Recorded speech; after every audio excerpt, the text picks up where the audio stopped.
لا يؤمن أحدكم حتى أكون أحب إليه من والده وولده والناس أجمعين আল্লাহর রাসূল সাল্লাল্লাহু আলাইহি সাল্লাম হাদিস শরীফের মধ্যে ইরশাদ করেন যে কোনো ব্যক্তি যদি পরিপূর্ণ ঈমানদার হতে চায় ওই ব্যক্তি যেন আমি রাসূলুল্লাহ সাল্লাল্লাহু আলাইহি সাল্লামকে নিজের পিতামাতা সন্তান সন্ততি এমনকি নিজের জানের চেয়ে যেন ওই ব্যক্তি আমি রাসূলুল্লাহ সাল্লাল্লাহু আলাইহি সাল্লামকে বেশি ভালোবাসে। যদি পরিপূর্ণ কোনো মানুষ পরিপূর্ণ ঈমানদার হতে চায় তাহলে তাকে সর্বপ্রথম আল্লাহর রাসূল সাল্লাল্লাহু আলাইহি সাল্লামকে নিজের জানের চেয়ে নিজের পিতা মাতা সন্তান সন্ততি এমনকি সারা পৃথিবীর সমস্ত কিছু থেকে রাসূলুল্লাহ সাল্লাল্লাহু আলাইহি সাল্লামকে বেশি ভালোবাসতে হবে। যদি রাসূলুল্লাহ সাল্লাল্লাহু আলাইহি সাল্লামকে সমস্ত কিছু থেকে সবচেয়ে বেশি ভালোবাসতে পারে তাহলে রাসূলুল্লাহ সাল্লাল্লাহু আলাইহি সাল্লাম বলেছেন ওই ব্যক্তি আমার পরিপূর্ণ ঈমানদার উম্মত। এই হলো রাসূলুল্লাহ সাল্লাল্লাহু আলাইহি সাল্লামের ভালোবাসা কেমন হওয়া উচিত এটার একটি মাপকাঠি। অর্থাৎ রাসূলুল্লাহ সাল্লাল্লাহু আলাইহি সাল্লামকে এমনভাবে ভালোবাসতে হবে যেভাবে সাহাবায়ে কেরাম যেভাবে রাসূলুল্লাহ সাল্লাল্লাহু আলাইহি সাল্লাম বলেছেন সেভাবে রাসূলুল্লাহ সাল্লাল্লাহু আলাইহি সাল্লামকে ভালোবাসতে হবে। একবার রাসূলুল্লাহ সাল্লাল্লাহু আলাইহি সাল্লাম হযরত ওমর ইবনুল খাত্তাব রাদিয়াল্লাহু তাআলাকে জিজ্ঞাসা করলেন, হে ওমর ইবনুল খাত্তাব, তুমি আমাকে কেমন ভালোবাসো? ওমর রাদিয়াল্লাহু তাআলা বললেন যে আমার পিতামাতা সন্তান সন্ততি এমনকি আমার সমস্ত ধন দৌলত থেকে সবচেয়ে বেশি ভালোবাসি, তবে আমার নিজের জানের চেয়ে বেশি ভালোবাসি না। তখন রাসূলুল্লাহ সাল্লাল্লাহু আলাইহি সাল্লাম বলেন যে হে ওমর, তুমি এখনো পরিপূর্ণ ঈমানদার হতে পারোনি। ওমর রাদিয়াল্লাহু তাআলা বললেন, কিভাবে ভালোবাসলে আমি পরিপূর্ণ ঈমানদার হতে পারবো? রাসূলুল্লাহ সাল্লাল্লাহু আলাইহি সাল্লাম তখন বলেছিলেন, যতক্ষণ পর্যন্ত তুমি আমাকে নিজের জানের চেয়েও বেশি ভালোবাসতে না পারবে ততক্ষণ পর্যন্ত তুমি পরিপূর্ণ ঈমানদার হতে পারবে না। এক সেকেন্ডের মাথায় ওমর ইবনুল খাত্তাব রাদিয়াল্লাহু তাআলা আনহু জবাব দিলেন, ইয়া রাসূলুল্লাহ, ইয়া হাবিবাল্লাহ, এই মুহূর্ত থেকে আমি ওমর ইবনুল খাত্তাব আপনি নবীকে আমার নিজের জানের চেয়েও বেশি ভালোবাসি। এজন্য রাসূলুল্লাহ সাল্লাল্লাহু আলাইহি সাল্লামকে ভালোবাসতে হবে নিজের জানের চেয়েও, সমস্ত নিজের পিতা মাতা সন্তান সন্ততি সমস্ত কিছু থেকে রাসূলুল্লাহ সাল্লাল্লাহু আলাইহি সাল্লামকে বেশি ভালোবাসতে হবে। আমরা যদি ইতিহাসের দিকে লক্ষ্য করি, সাহাবায়ে কেরাম রাদিয়াল্লাহু তাআলা আনহুম তারা রাসূলুল্লাহ সাল্লাল্লাহু আলাইহি সাল্লামকে কেমন ভালোবেসেছেন।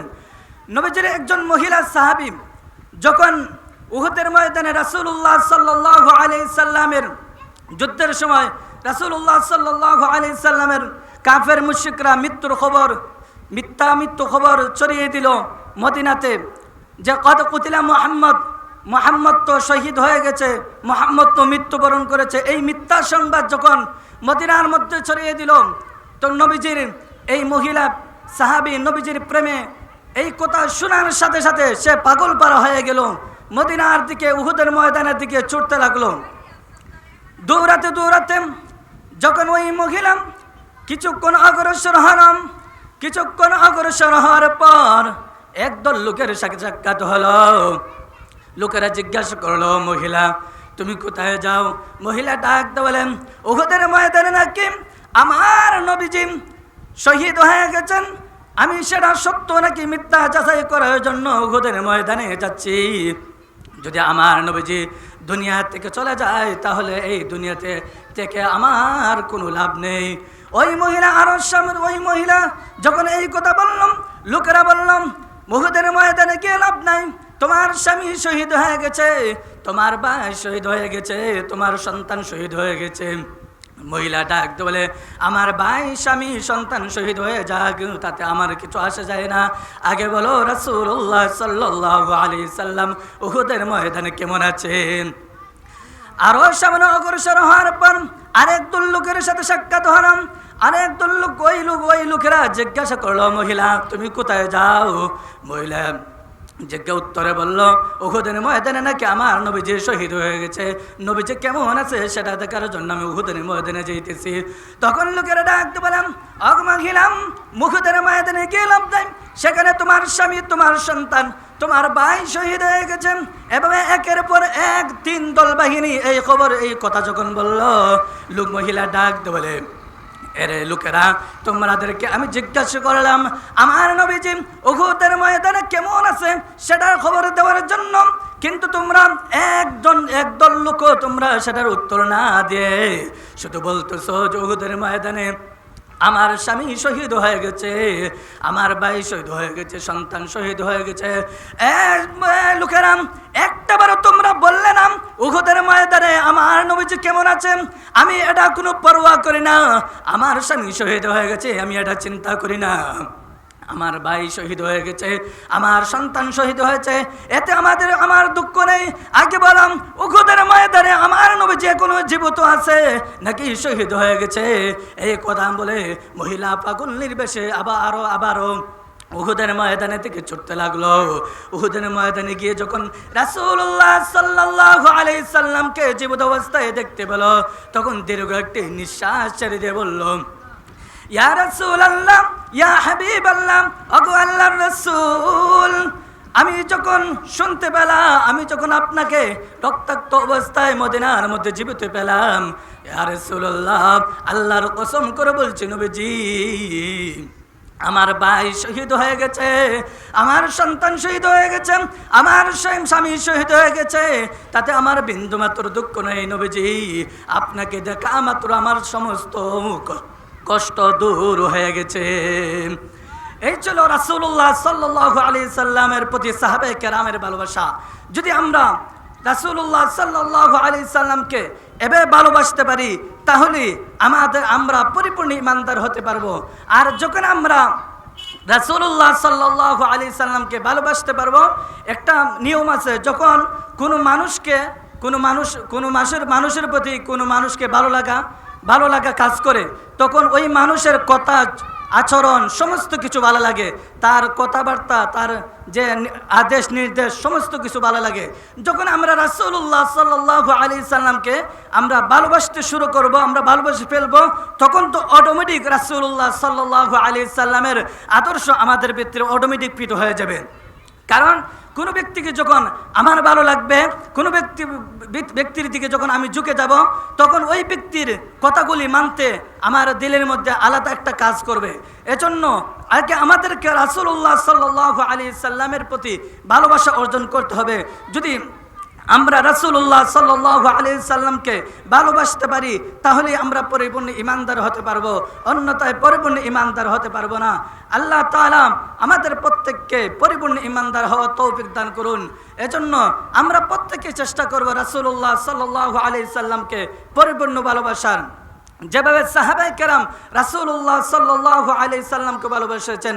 যদি আমরা ইতিহাসের দিকে, যেমন আল্লাহ তাআলা কোরআনুল কারীমের মধ্যে রাসূলুল্লাহ সাল্লাল্লাহু আলাইহি সাল্লামের আনুগত্য নিয়ে আল্লাহ তাআলা কোরআনুল কারীমের মধ্যে ইরশাদ করেন, কুল ইন কানা কুল ইন কুনতুম তুহিব্বুনাল্লাহা ফাত্তাবিউনি ইউহিব্বুকুমুল্লাহ ওয়া ইয়াগফির লাকুম যুনুবাকুম ওয়াল্লাহু গফুরুর রহিম।